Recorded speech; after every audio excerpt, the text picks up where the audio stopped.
Running a business means I wear lots of hats. Luckily, when it's time to put on my hiring hat, I can count on LinkedIn to make it easy. I can post a job for free or pay to promote it and get 3 times more qualified candidates. Imagine finding your next great hire in 24 hours. 86% of small businesses do. With LinkedIn, I can also easily share my job with my network. No other job site lets me do that. Post your free job at linkedin.com/achieve. That's linkedin.com/achieve. Terms and conditions apply. This episode is brought to you by Amazon Business. We could all use more time. Amazon Business offers smart business buying solutions, so you can spend more time growing your business and less time doing the admin. I can see why they call it smart. Learn more at amazonbusiness.com. Atheists, agnostics, long-haired weirdos, short-haired weirdos, vandals, hooligans. The government, hug the government, love the government, hug the government, love the government, hug the government. Welcome to The Politics Guys, a place for bipartisan, rational, and civil debate on American politics and policy. I'm Northern Kentucky University political scientist Michael Baranowski. I'm here today with Jason Pack, host of the Disorder podcast, which is based on the premise that what we're seeing in the current international system is not really coherent cooperation, but more of what he terms the global enduring disorder, a disorder that's being made actively worse by some of the world's most powerful states. And, I think there's a lot to that. And I'd say the U.S. is one of those states making things worse, at least in some ways. And to me, that sounded like the basis for a good conversation. Jason agreed. And so we're here now, and Jason, I'm really pleased to be talking with you today. Pleasure is mine, Mike. And, I thought before we got into global enduring disorder, and God, there's a lot to get into there, I thought maybe we could start by giving listeners a sense of what our respective podcasts are all about. So we're doing this as sort of a crossover thing. So could you start us off with that? Yeah, I like these ideas of reciprocal podcasts because it gets our listeners, the mega orderers, to know more about the Politics Guys and more about Politics Guys to hear about Disorder. So Disorder is a initially British and now American podcast, which explores my idea that major players in the international system, it's not just that they're not coordinating, it's that they are actively disordering the globe, and that this is different to the post-Cold War period, the Cold War period, and other eras in human history. And I like to explain it this way. Stalin, he wasn't a nice guy, but he had an order. It was an economic order. It was a social order. They had policy towards every area on Earth, from Zaire to Cuba. The communists, they could ship a little container. You read your Marx, you read your Lenin. Here's how you organize your economy. That's not what Putin is today. Putin doesn't have an economic policy for Ukraine. He doesn't have a policy memo of what he wants when he supports Marine Le Pen in France. In Libya, he's just happy that the civil war there continues indefinitely. He doesn't want Haftar to take over the whole country. He doesn't even care. They are disorderers. And I feel that this is more increasingly the case for other actors on the international system. Neopopulists have a bit of disorder in them everywhere. So it doesn't matter if it's Le Pen, Svenska Demokraten, Farage, Trump. They may wish for certain policies to be implemented, but they may also wish just for the problems that they call attention to continue. It is not by mistake that the wall has not been built and that migration is still an issue in the United States. It was an issue in 2016. He ran on it then. What do you know? It isn't fixed. He can run on it again. And I see that as distinct, even in American right-wing and anti-establishment politics. The way the Disorder program runs is whether we're talking about climate change, tax havens, kleptocracy, Gaza, October 7th. I have a guest each week. My co-hosts and I discuss these things, and we try to unearth how the topic is a product of the global disorder, what it tells us about our historic era. And our unique selling point is we end our show with an Ordering the Disorder segment where we try to propose solutions, because one of the things we don't like with the mainstream media is you read the New York Times or you're reading CNN or you're listening to important British podcasts and they interview a guy. He says, this is the problem. I did this is the problem. He never tells you how it can be fixed. So we try to inject some of those solutions.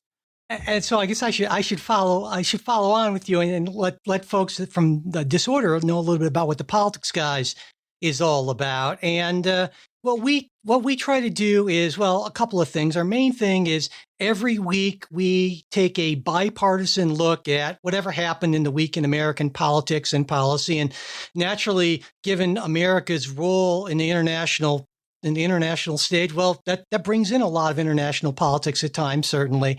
And I guess we try to do this from, like I said, a bipartisan standpoint. We usually have one host who is left of center, one who's right of center. Occasionally we'll bring in a third host, but we do that. And also we will interview various folks, authors, politicians, that sort of thing.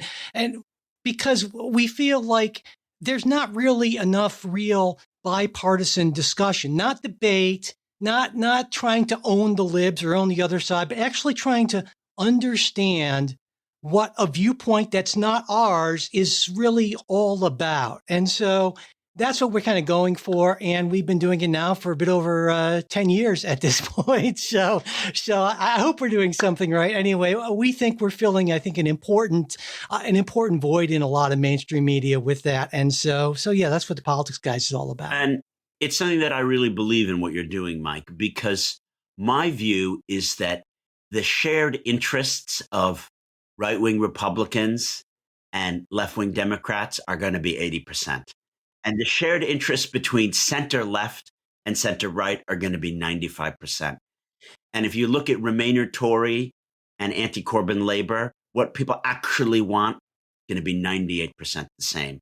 And yet we've ended up in a position where we can't even build roads and bridges that we agree upon because we're so divided. And this is something that I see as part of our enduring disorder. Or was it always that way? Am I mythologizing the past? Or were people better at making those compromises? I think people actually were. And I feel like it's like with a lot of things, it's a matter of practice. If you don't do it often enough, well, then you're not going to be very good at it. And so that's what one of the things I hope people do is it encourages them to not just hear how this is sort of behavior, this discussion is modeled, but go out and do it themselves, because it's amazing how different conversations are when you start from saying, okay, well, what do we agree on? And let's work from there, as opposed to let's find the key points of differentiation and knock each other about over those. And so, I think that's, really important. And it shows the importance of culture, too. Maybe one of the things that's changed in the last 50 years in the US and UK, people live in less homogenous communities and authority structures have diminished. And as a result, we're not used to agreeing, being in agreement. And we live in a more adversarial culture. I think the culture I was raised in was much less adversarial than now. And it probably trickles outward. People want to disagree with authority. They want to, no, I see it this way. And those things are fun for point scoring, but they may not be helpful, right? Exactly. So how about we get into some, I have a lot of questions for you. So how about if we get into that, that term global enduring disorder, that's obviously really important for you and your work.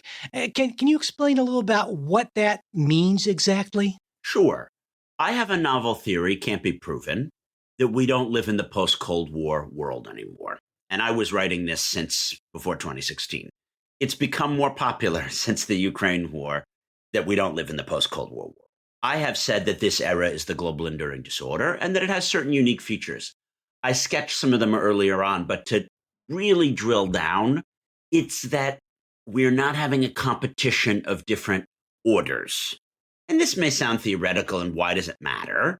But I think it kind of does matter because the prevailing view in international relations as well as in, government policymaking is a struggle between multipolarity on the one hand and U.S. hegemony on the other.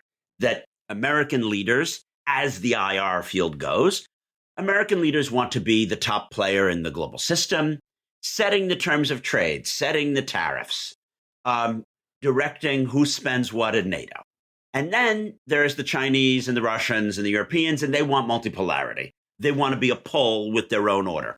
I don't think that's right. I think that's the wrong way of conceiving things, Mike, that these other poles, and Europe is a special case, but if we ignore the EU, these other poles are not really poles.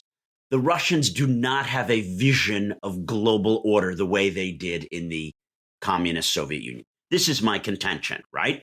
Ergo, we can unpack Putin's policies as disordering on their face. People frequently like to look at Brexit. Oh, wow, no, the Brexiteers wanted to make Singapore on Thames. They want a great resurgence of Britain's role as a trading nation and new alliances with Australia and New Zealand and India. I don't see it. I see Brexit as a disordering project. The EU was ordering. Brexit is merely about disordering. It doesn't replace what it has destroyed. So the global enduring disorder is this idea, and I think it can help us look at things like tax and climate change, as well as, civil wars in places like Libya and Yemen and Syria, because all of these conflicts, to my mind, are coordination failures. I had this insight when I was working in Washington, D.C. I ran a trade association there, and it happened to be that when I got appointed, the start of the first Trump administration began. And I experienced that our main allies didn't have coherent policies towards Libya.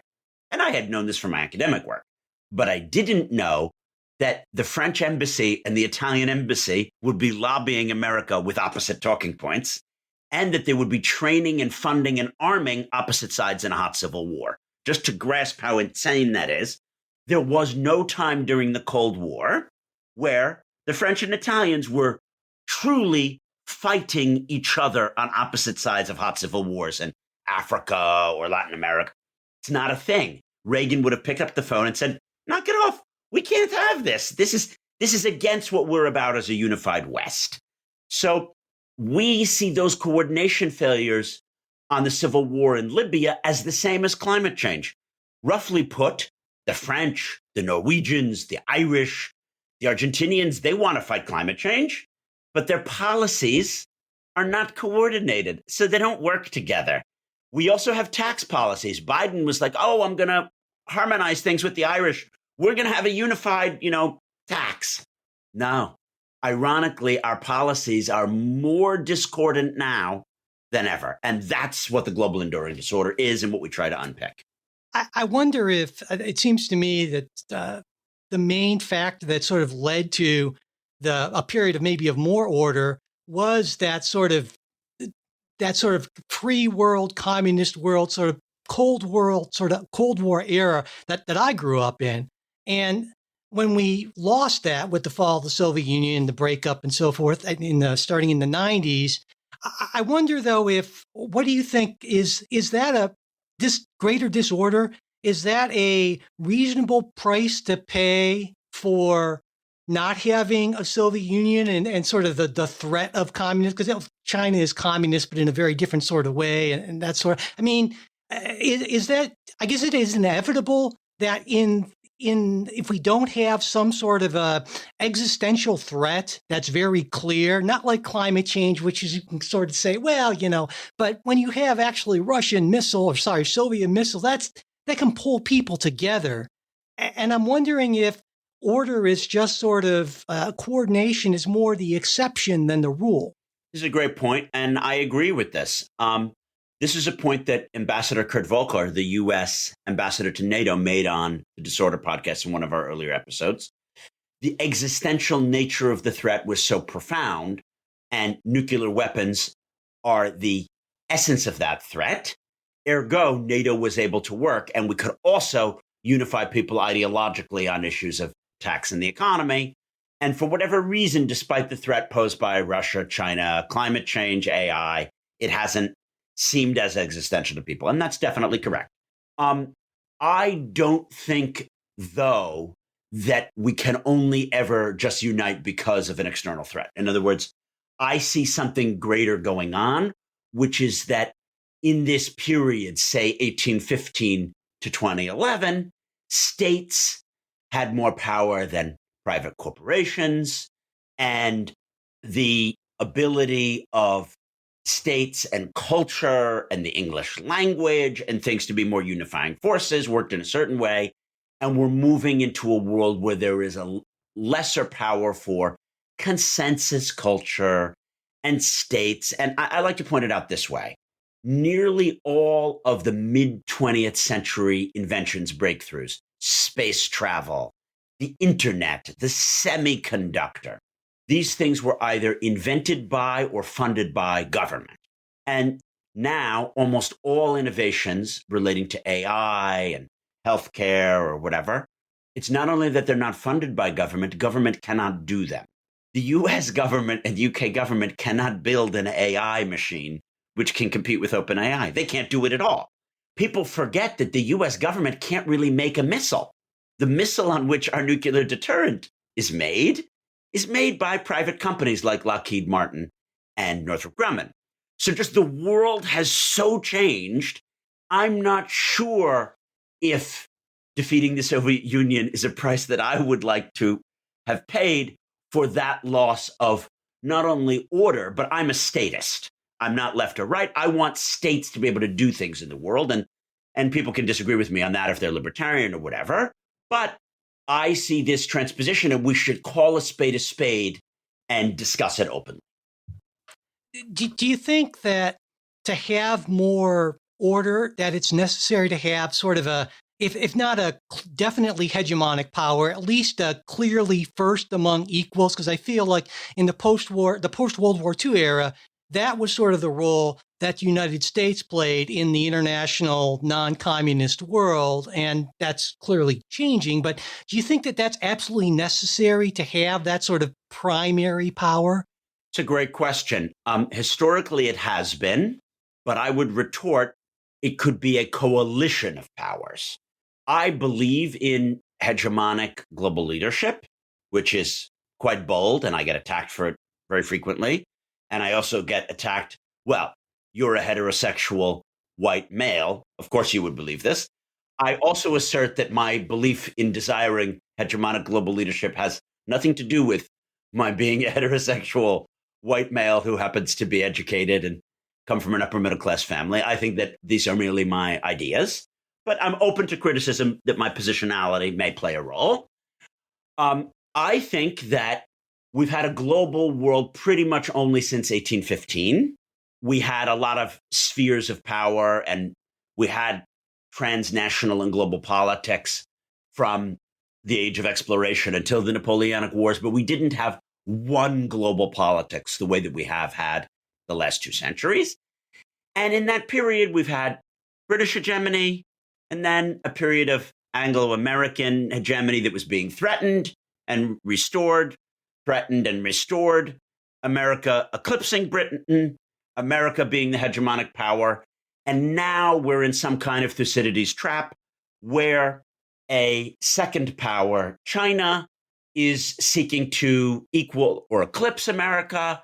But simultaneously, there is another dynamic, which is that American power was always underpinned by our allies and underpinned by leading a coalition, even a coalition of our non-allies.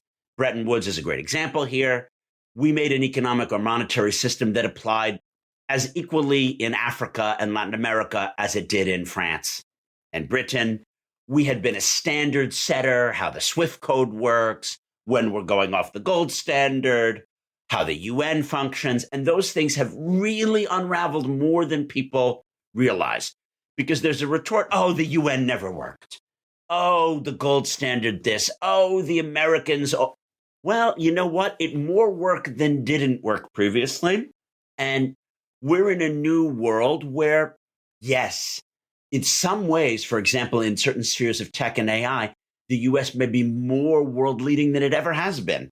And the US is creating more wealth relatively to Europe and our allies than it did 20 years ago. In other words, we are actually increasing in power relative to other global democracies. Interestingly, I would just say that we are not embedding new institutions, and that the amazing thing about World War I, World War II, is that they generated a huge amount of institutions and ordering mechanisms. And the end of the Cold War didn't really create new institutions. I'd like to see, although it's not going to happen, the defeat of Russia in Ukraine culminate in a new institutional order, not for Europe, but for the globe. When your investors, customers, and workers demand more from your business, make it happen with SAP. The AI-powered capabilities of SAP can help you streamline costs, connect with new suppliers, and manage payroll, even when your business is being pulled in different directions. To deliver a quality product at a fair price while paying your people what they're worth too, so your business can stay unfazed. Learn more at sap.com/uncertainty. Mint is still $15 a month for premium wireless. And if you haven't made the switch yet, here are 15 reasons why you should. 1, it's $15 a month. 2, seriously, it's $15 a month. 3, no big contracts. 4, I use it. 5, my mom uses it. Are you playing me off? That's what's happening, right? Okay, give it a try at mintmobile.com/switch. Upfront payment of $45 for 3-month plan, $15 per month equivalent required. New customer offer first 3 months only. Then full price plan options available. Taxes and fees extra. See mintmobile.com. Yeah, I agree. I don't think that's really going to happen. But yeah, I want to talk about power a little more with you, because when I think about power in a global context, there are sort of 4 main things that come to mind for me, and that's economic, military, soft power, and sort of cultural influence, which I think is a little bit different from soft power. Maybe we can talk about that. But you mentioned that in some areas the U.S. is maybe even further ahead than it ever has been. But I wonder what you think about that sort of 4-part distinction I make, I guess, in the first place. If you don't agree with it, we kind of should just move on, I suppose. But if you do think that those are kind of the 4 primary ways in which power is expressed by actors on the global stage, I'm wondering, how do you see the U.S. in those areas, and also, I suppose, the sort of main competitors to the U.S.? Great. I'll take that again. That's a very interesting way of thinking about power. I am not an academic, so I have nice 4-part distinctions. I might just add convening power, but maybe that's what soft power is. If we go through the position of the U.S. and its adversaries, our economic power is a lesser preponderance of global economy than it was 40 or 50 years ago, but it's relatively more than some of our allies or adversaries. In other words, Russia's relative economic power has declined since the fall of the Soviet Union. And our allies like Britain, France, Germany, their relative power has been relatively declining. Japan is the classic example here. There was a time that the Japanese economy was more than half the size of the US economy. And now the Japanese economy is roughly the size of California's economy. So we have relatively increased our economic power. Military power, America since 1946 has been the unrivaled military hegemon, and that's been slightly eviscerated. And although Russia has proven itself quite dysfunctional in Ukraine, still the rise of new technologies, drones and AI and other things like this, we have relatively less dominance than before, although we're still dominant. Soft power, American cultural soft power is declining. Trump has pissed a lot of people off abroad about us. Our movies are still going to be the most watched, and Taylor Swift is still going to be listened to everywhere. But we don't have the dominance over the airways and the ways of being and thinking that we did before. Cultural influence, America still has much greater cultural influence than China, Russia. We can't speak of Nigeria as having vast cultural influence, although it is a rising economic power on the African continent. So we have a lot to say culturally, but probably less than we did before. What I would argue is that we are not using those things for this 5th dimension, which is convening power. You might say that under Bill Clinton, we failed to use our convening power in the wake of the Cold War to embed new post-Cold War institutions. And I criticize liberals and conservatives equally here. I think that Reagan had more of a vision about that post-Cold War order. He didn't oversee it, unfortunately, and Clinton and W had very little vision of it.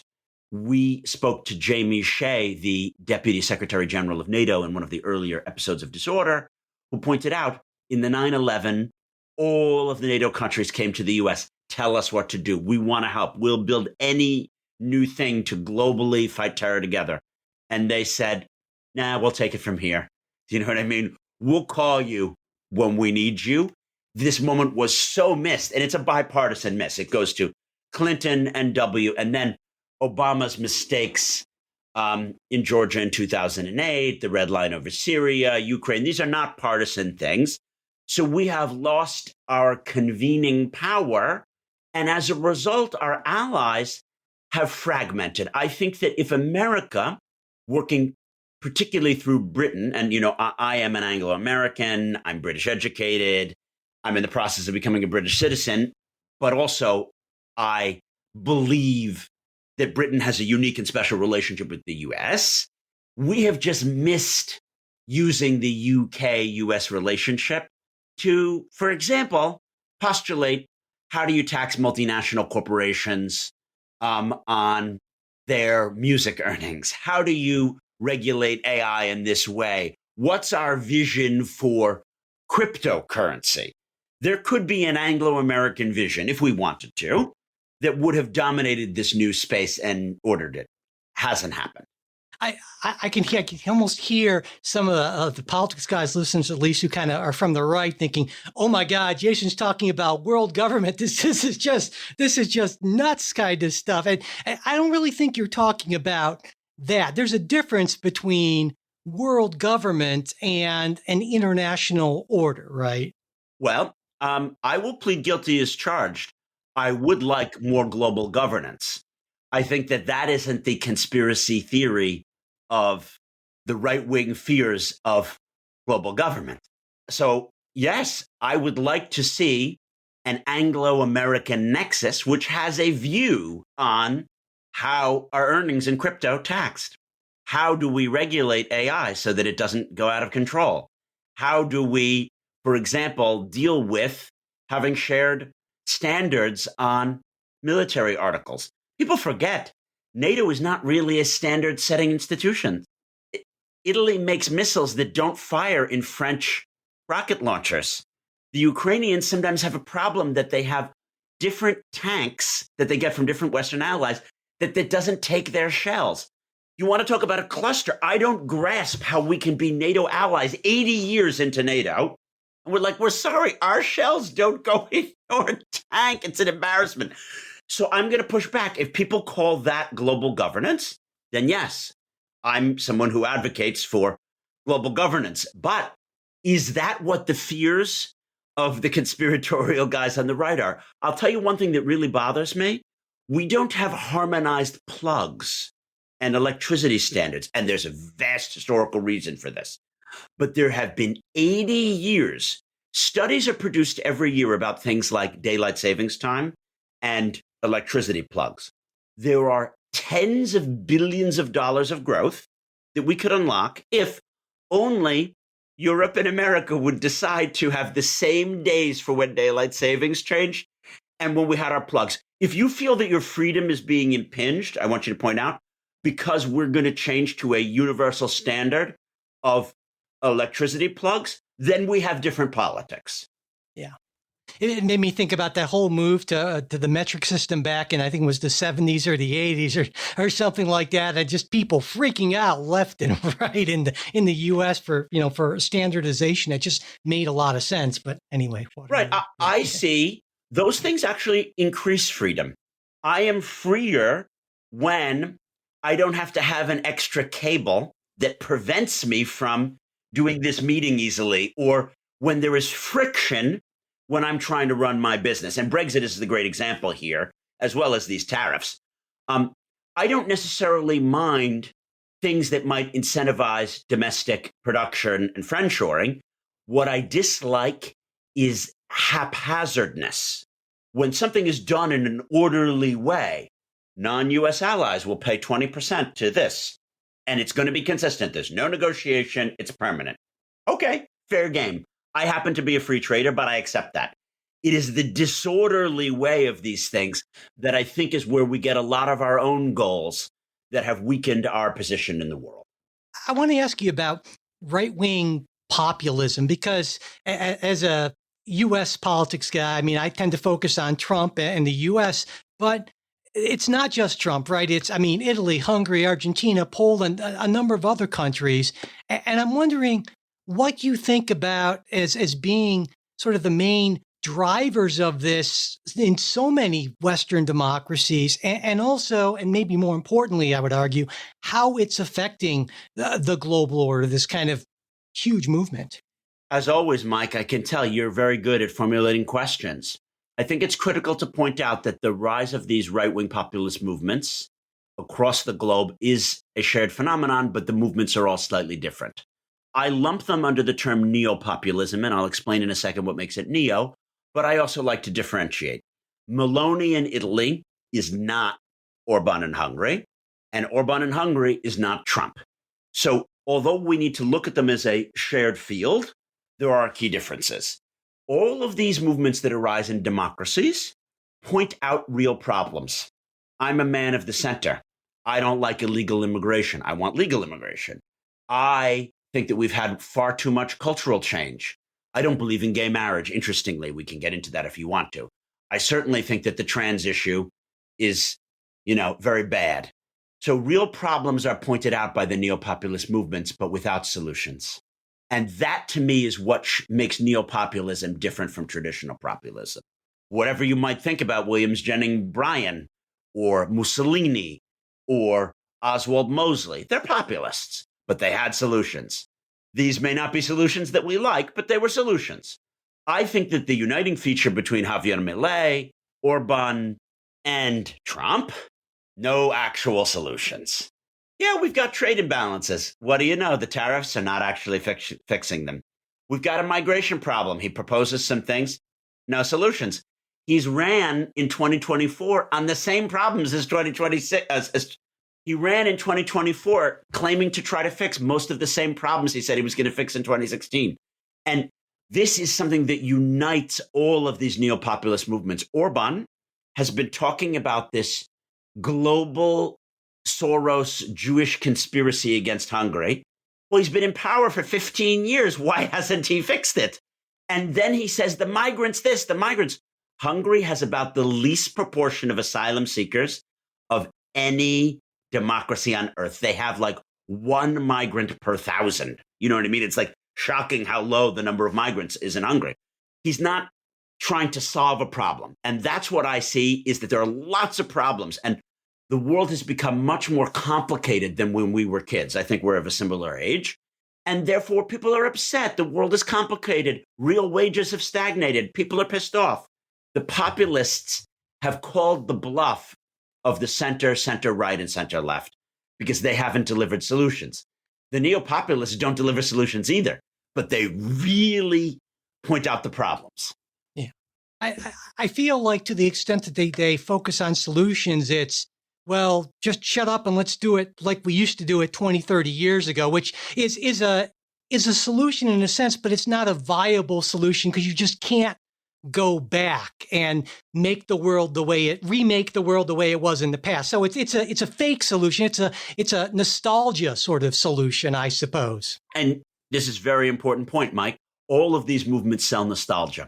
If you look at whether it's AFD or Fratelli d'Italia or Svenska Demokraten, they appeal to a nostalgic sense, even among younger voters. Fascinatingly, we're seeing a rise of young voters going for AFD and Svenska Demokraten and others, which does surprise me because traditionally these right-wing movements in Europe until about, say, 2010 were going to be older white men.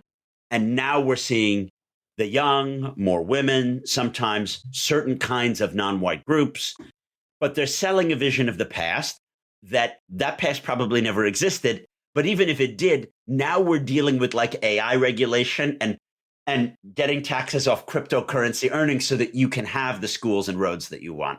These are like much different problem sets.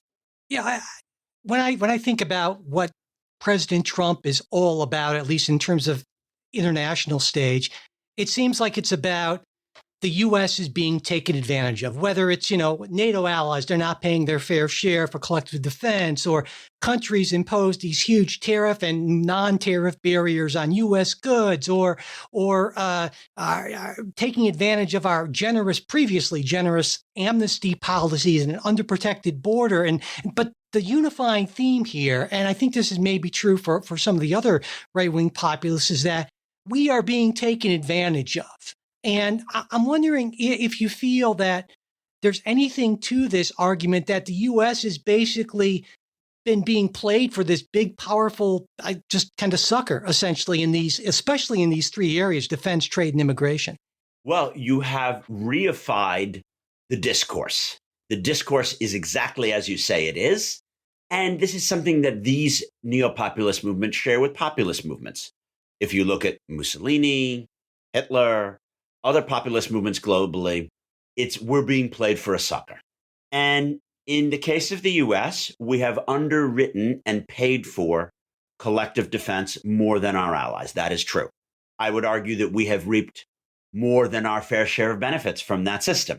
And yes, we might have paid a little bit more in aid per capita for Africa, or to get the post-Soviet countries in Eastern Europe part of the democratic world. And then I would say our corporations and our individuals have benefited more than our fair share from having the Czech Republic and Poland and the Balkans, in certain cases, become free societies that they then buy our bubble gum and they buy our Microsoft PCs. And when your top dog, as America has been for nearly a century now, people need to realize how long it is that we've been on top. You do have quite an unshared benefit in making other countries wealthier and more stable. They buy your products and they export their best scientists to study at Princeton and Stanford, who then invent things that make us all wealthier. So Trump points out there were some very bad imbalances in the global trading system. And those imbalances go back all the way to when China could join the WTO in 1999. Establishment politicians probably mishandled this. The size of China's potential manufacturing sector and the ramifications it would have on employment were not fully understood. That's great. Bill Clinton and then W and then Obama made missteps in their China policy. Correct it. Don't say it's 300% tariffs on this, it's 100 on that. Oh, I mean 120%. Oh, we mean 30%. The idea that somehow some random, ever-changing, chaotic, disorderly policy is going to fix these very complicated supply chain issues is for the birds. We have made mistakes. I don't know if that means we've been played for a sucker. We have the largest wealth-generating machine in human history in the form of the American stock markets. These are mechanisms which convince wealthy foreigners to give us their money. We are the world's largest importer of capital. So people will say, oh, we're being ripped off. We buy all these Chinese goods. What do you know? The Chinese and Japanese, they buy our treasury bills. We're ripping them off. They give us their money to buy pieces of paper. We may get some really nice widgets that, you brush your teeth with the widget, you give it as a gift, you drive the widget. They just give us their money in exchange for nothing, for pieces of paper. So yes, if you thought that the old system was perfect, you're wrong. If you thought it couldn't be corrected, it could be slightly corrected.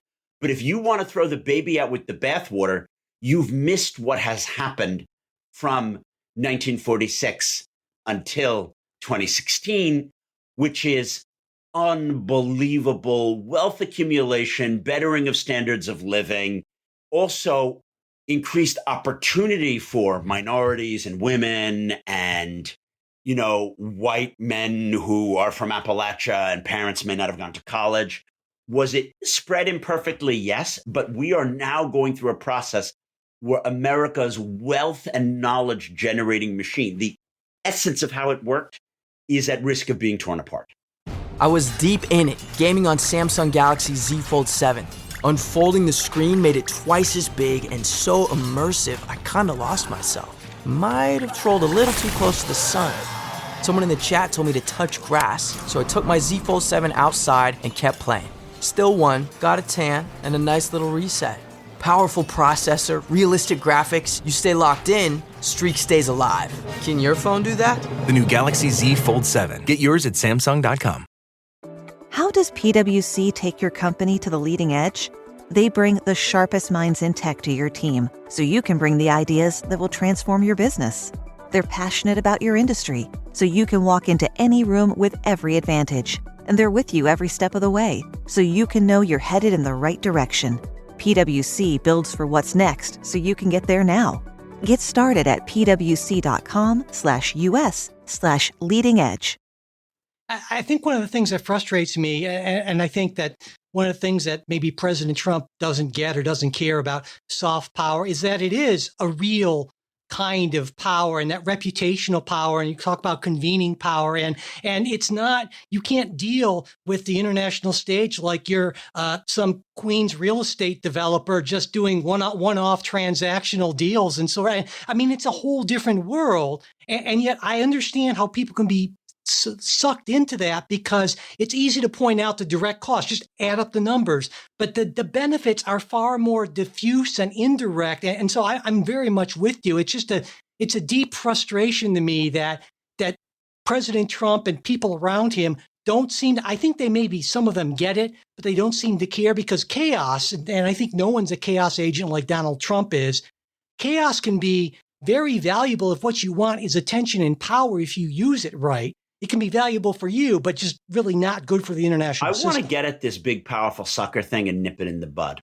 Americans, on average, live in larger houses. They drive newer cars. They eat more protein, and they have more disposable income than all of our European allies.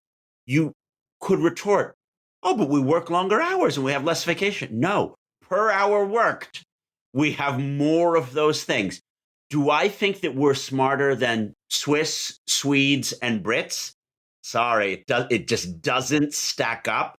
When you think of the educational traditions, particularly of our Northern European allies, we have benefited the most of any society in human history, more than Romans did from their Roman Empire, from being at the center of a global trade and peace and stability and wealth generation machine. And I'm very, very worried, because as soon as that unravels, God forbid we end up with an Italian or Greek or even Poland level of standard of living, because then we're just one other country. I want to ask you, I want to turn a little bit to more recent, I guess, a U.S. adventure or misadventure, depending on how you look at it. Our wars in Iraq and Afghanistan, right? I mean, like generation long, practically, trillions spent, hundreds of thousands dead. And in Afghanistan, of course, a disastrous withdrawal and the Taliban taking control again almost immediately. Do you think that left the world in a worse place than when we started off? Of course. I don't think that this is even contentious. I think a case can be made that the Afghan war was a necessary war. The problem was with its execution. You know, the Northern Alliance led to the fall of the Taliban within 10 days of the war back in 2001. Could we have declared victory and left? In Iraq, Saddam was ousted very, very quickly. I was in Iraq by the early fall of 2003. Most of the Shia in the south of our country were our allies at that time. People forget that because the Shia are now mostly against us. But a million things could have been done in terms of declaring victory, punting over. We didn't have to do some bizarre democracy building, value exporting exercise. And even if we were going to do that, we could have done it differently. So the world is much less stable, and our blood and treasure, which could have been used to do other things, was wasted. Even if we had wanted to build things in the third world, let's say 10 trillion that these wars in total have cost. And yes, I'm being serious. I think 10 trillion is a conservative estimate. Not that I study the matter, but what we could have done to cultivate goodwill and factories and computer training and infrastructure building, it would have been mind-boggling. And it shows you why ideas and ideology are important. And I think some people, especially on the right, would agree with that in part and say, yeah, and that is why we should take a step back when it comes to Ukraine, because we tend to get in over our skis and try to do too much. And so the best thing to do is just kind of step back. And in fact, hey, you know what? This is, in fact, Russia's sphere of influence. So if we want to contribute to more global order, let Russia take care of its backyard. We'll take care of our backyard. China can take care of theirs. Well, maybe that's a little bit different, another story. But what do you think about that? I understand how people might engage in this thought process, but we need to differentiate here. Saddam was a bad dude, but he never attacked us. It was a war of choice. We invaded unprompted a country. In Afghanistan, Al-Qaeda attacked us, but not the Taliban. And we waged a voluntary war of democracy promotion, even once Al-Qaeda had been evicted. We could have left when bin Laden was killed. It was a great opportunity. We got bin Laden. See ya. Then, if we were going to do a generation-long nation-building exercise, we shouldn't have left when it was clear that only 6,000 or 10,000 troops were needed to prevent the Taliban from coming back. And all of our gains were not only lost, but the women we had trained to become university professors and judges and stuff would then be sent back into the kitchen, many of them, raped and abused. It's much, much, much worse for our allies than it was before. This is not the Ukraine war. Russia invaded a sovereign country, Ukraine, and we have a treaty commitment. It's just shocking that everyone has never heard of, I'll word that again. It's shocking that many people have not heard of the 1994 Budapest Memorandum. This is the most important treaty that ends the Cold War. What the Versailles Treaty is to World War I, what the San Francisco Conference is to World War II, the Budapest Memorandum is to the Cold War. What does the Budapest Memorandum do? It says that Ukrainian territorial integrity and sovereignty is in a special category of states. It's not cool to invade Georgia and take its territory. That violates the UN Charter. But it's not fundamental to the post-Cold War order. Ukraine is different. Ukrainian territory is inviolate because Ukraine gave up its nukes. Ukraine had more nukes on its territory in 1991 than Britain or France. What did they get in exchange for giving them up? They got an ironclad guarantee that we, the undersigned, Britain, America, and Russia, would not violate Ukrainian territorial integrity. When it happened, Britain and America, and you can sense my Anglo-American thing here because I don't think the EU works as a foreign policy making vector, whereas Britain and America can lead Europe. We, the undersigned, Britain and America, were supposed to guarantee Ukrainian territorial integrity as sacrosanct. When we allowed the annexation of Crimea to happen without putting the greatest penalties on Russia, to my mind, we allowed the international order to end. It was ending from 2011 onward, but we have been living in the global enduring disorder since that point. And therefore, if anyone would say, oh, it's exactly like defending or invading Iraq or Afghanistan, no, sorry, you are missing something here. We are encouraging Putin to be the disorderer in chief globally if we don't check him.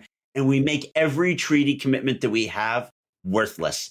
If we're not willing to defend the Ukrainians, I don't think that our traditional allies can count on us. And if South Korea or Japan would develop their own nukes and their own policy to check China and to protect Taiwan, it would not be unreasonable because we've showcased that we're not really the greatest ally. What do you think now? One country to whom we've certainly become the greatest ally, at least in the Trump years, is Israel. And I mean, it's pretty clear Donald Trump is down with, at least with Netanyahu, and they share a lot in common in various other ways, which whatever. And also he's become much more antagonistic to Iran, which is kind of part and parcel of being so close with Israel. I mean, if nothing else, some folks might say, he's making it clear where the U.S. stands, and that actually is a move toward more order, more clarity in the Middle East, as opposed to this back and forth kind of, well, let's try to work with them and all that sort of thing. What do you think about the move that we've been seeing, especially in the Trump years in the Middle East? Do you think that's helped to bring more stability, more clarity to the global order, or not so much? This one is complicated. It's very important as a critic of Trump to occasionally praise him and call a spade a spade. I don't love all of his Middle East policy, but I advocated for the dropping of the bunker buster on Fordow. And I think that clear signaling over the Middle East is relevant. Trump was more likely to be able to bring back the hostages than Biden. I think that Trump can also pivot and pressure Netanyahu and get him to end the war in Gaza in ways that a Biden or other administration cannot. So you have to give Witkoff and Trump credit for some things they've done. I am on the anti-Netanyahu wing of supporting Israel. So I don't think that they have pressured Netanyahu enough, and they haven't laid out enough of a vision of post-war governance of Gaza and red lines. America is the country that can set red lines for Israel. But, Trump was not even informed by the Israelis, except a few minutes beforehand of their strike on the Hamas negotiating leaders in Qatar. Would I like to see those guys dead? Yes, I understand that the quote unquote negotiating team comprises some of the arch terrorists of October 7th. But Qatar is a major non-NATO ally of the United States. We have the El Udeid military base there. We have CENTCOM hosted there. Maybe it's not good to have one of our allies shooting at another one of our allies 40 kilometers from one of our major military bases. So I am not exactly sure what's being said behind closed doors, but it could be that behind closed doors, Trump is doing more than giving Netanyahu an earful. He's threatening him. You know what? If you do one of these things again, screw you. We're not selling you these missiles anymore. And people will say, no, he's just bought and paid for by the Jewish interest. No, that's absolutely not true. And it's anti-Semitic to think that Trump's Middle East policy is controlled by the Jews. Trump has his own notions. He's been very anti-Iran on his own accord, having nothing to do with Netanyahu, but having to do with an attack line against Obama from 2015 before he announced his presidential campaign. He's been against the JCPOA since that point. So he has his own views. I don't see Trump as a friend of the Jews per se. He's certainly not bought and paid for. He has as many white nationalist and anti-Israel MAGA that he has in his coalition. I hope that because he is able to do bold things that a more establishment politician might not do, that a day will be, you know what? I'm having this conference in Doha, and we're ponying up these billions from our Gulf allies to post-war governance in Gaza, but we're pressuring the Israelis on this. And if they don't do that, they're not getting this benefit. And he says he's a great deal maker. I don't know why we haven't seen any deals, but I do think that in the Middle East, it is one place where he could make a deal. You've mentioned kind of in passing AI a few times, and I wanted to ask you about that because it seems like the global AI race is really a two-country race. Europe is somehow just not even really in the picture. It's a U.S.-China sort of thing, for better or for worse. And I'm wondering what you think about that competition, specifically in terms of how you see it having an impact on global order or global disorder. This is the top table struggle. We're having a struggle in Ukraine, but that's not the top table struggle. It's the struggle for the AI leadership or the AI race. I'm not technologically knowledgeable enough to explain how that's going, right? I don't think that Trump's tariffs on China are meaningfully making a difference. Oh, NVIDIA can sell them chips if only we get a 15% profit share? Wait a second. Either they shouldn't be getting the chips, or they should be getting the chips. We shouldn't have them getting the chips, but then the U.S. government is raking some kind of, it's not even really a tariff, it's protection money. It's very bizarre. So I don't think that we have coherent leadership on this. I am worried about China eclipsing us. I am worried about China being destabilizing in that field. But I don't think that we cannot work with China. Like the Soviet leaders before them, Xi is not someone who wants to blow up the world. Xi is different than Putin. Xi is more like a regular Khrushchev type person. I don't see why we can't work with them on polar ice caps melting, on some issues of AI regulation.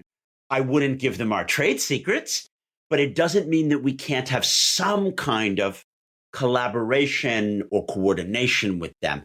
I'll go back to Kevin Rudd, the former Australian prime minister, who has written a lot about China and the Thucydides trap. We can have ordered competition or agreed upon competition with China rather than a free-for-all. A lot of the things that President Trump has done with the tariffs, which are clearly just total chaos at this point. But a lot of these things almost all these things have been done through executive orders. And that's an important distinction because executive orders, they can be done like that, but they can also be undone by the next president, which makes them very different from legislation or treaties. And I'm wondering, is your sense that a lot of U.S. international allies and adversaries are just sort of trying to kind of wait out the Trump presidency and hoping for kind of a return to normalcy? Or are we past that point, do you think? Excellent question again. I think it's important to point out that our allies in the non-democratic world mostly support Trump. So Saudi, UAE, even the Qataris, they're not waiting out Trump. They're happy that he's there. That's not to denigrate them as allies. The Saudis, Qataris, Emiratis, Kuwaitis, Egyptians, these are important allies. But they like dealing with a regime type which is closer to their regime type. It's just very, very obvious. When the British ran the world, they loved either dealing with other monarchies or making monarchies out of non-monarchical countries. See a Transjordan, see a Cyrenaica, turn an emir into a king. Oh, you're the emir? You're the king now. So those countries really like dealing with a nepotistic, family-run quasi-dynasty. Jared is the son of, great, Jared, he's the guy, Oh, Boulos, maybe people may not know who Mossad Boulos is. It's Tiffany Trump's father-in-law. He's essentially the number 2 person for all of global affairs. After Witkoff, he's number 2. He's much more powerful than Rubio. This is something that a Middle Eastern leader can understand. Rubio, well, we don't want to deal with him. Mossad Boulos, it's Tiffany's father-in-law. Great. So they're not waiting out Trump. The people that are waiting out Trump are our traditional major democratic allies that don't have neo-populist governments. So Europe minus Hungary, Italy, and Poland. And I do think that they are waiting out Trump, but they've also changed. This was such a defining moment when he got back in 2024. They've made new security arrangements. The Germans have announced their $2 trillion spend. They are funding more European defense projects, which will be without us. They're making their own independent nuclear deterrence. They're doing other things, which is not bad, by the way. And if Trump caused the Europeans to spend more and have a more integrated foreign policy, good on him. I don't think that they can wait out the administration because whether it's Vance next or Howley administration or someone that Peter Thiel and Musk just create out of thin air to put in, global affairs are fundamentally changed. Yeah. So this has been, in a lot of ways, a pretty darn depressing conversation. And I always will try to end, if I can, at least some sliver of optimism. And so when you look around at the global environment, is there anything you see that gives you at least some cause to say, well, you know what? This is okay, not bad. I mean, some ray of hope. I love it. So on the Disorder podcast, we like to end with the ordering the disorder. And I think your Politics Guys listeners will enjoy our Ordering the Disorder segment, which is that ray of hope. And sometimes it's just a suggestion. Trump has, in a bull in a china shop way, exposed vulnerabilities. That's generally good. That's motivated the Europeans to spend more on defense. It's motivated some of our allies to find novel ways of working together, reinforcing things like the Quad or Australian collaboration with Japan and things like that. Okay. Other rays of order, we're not losing the AI race. Reasonably good. The U.S. economy has not tanked. Things were pretty scary at that moment in early to mid-April, if you recall, after Liberation Day. Well, my bank account was very liberated. Yeah, mine too. Yeah. I saw my retirement savings earnings down 20%. I made the mistake of pulling it from the market, so I'm still down that 20%, but most people's it's back, right? So the U.S. economy is not doing that bad, and it seems quite resilient, and we should be happy about that. Inflation is happening underneath a lot of things, but it's not as bad as it could be. I think that we are setting up for a crash, particularly if there's a lot of interest rate cuts and there's a wild bubble. But in terms of things that we can be optimistic about global order, my ordering the disorder thing is that because Trump has exposed that there is very little non-US led democratic world coordination, the time is ripe for there to be new forms of democratic world coordination. I do not understand why Keir Starmer and Macron cannot have a major conference about what their solution is for Gaza. They don't do it. They could. I wanted Starmer to say, use Diego Garcia for when you drop the B-2s, the bunker busters, on Fardao, because then Britain can say, great, we helped you, Israelis. Now we demand this. Please stop doing X and Y and Z in Gaza. So the ray of hope is that I do think there is greater consciousness in Europe and Latin America and our East Asian allies that they need to get their act together. It wasn't that they were freeloading before. It's that they were not fully awakened to their role. So I'm hoping for coordination on all of these top table issues, from tax to climate to defense to AI. I don't see much going on in that direction.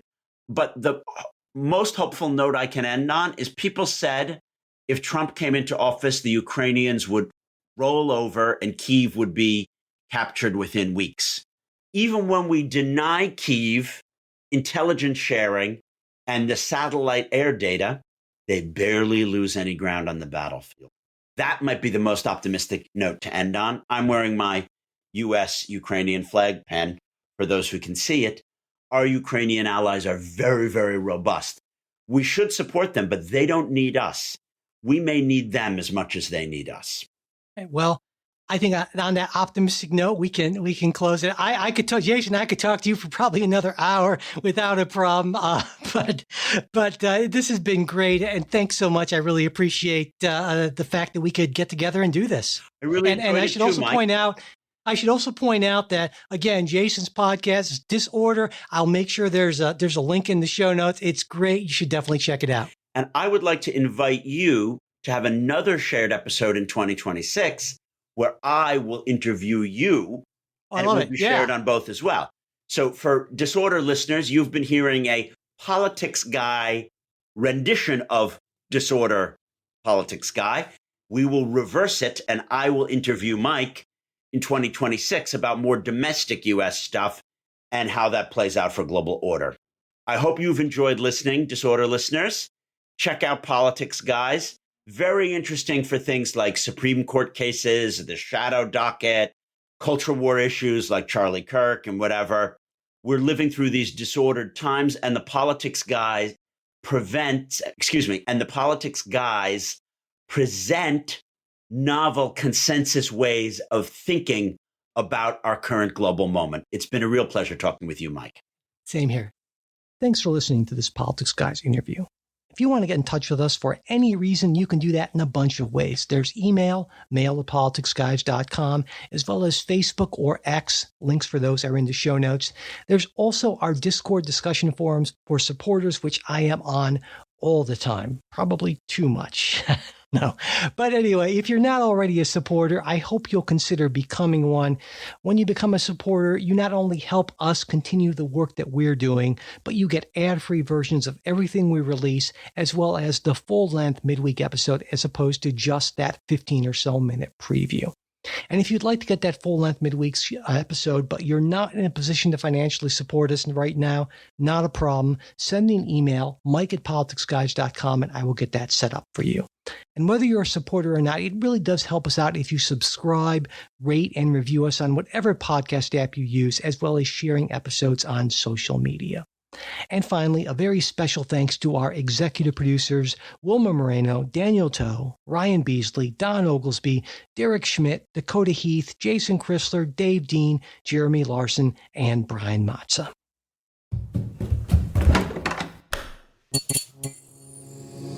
This podcast is part of the Democracy Group,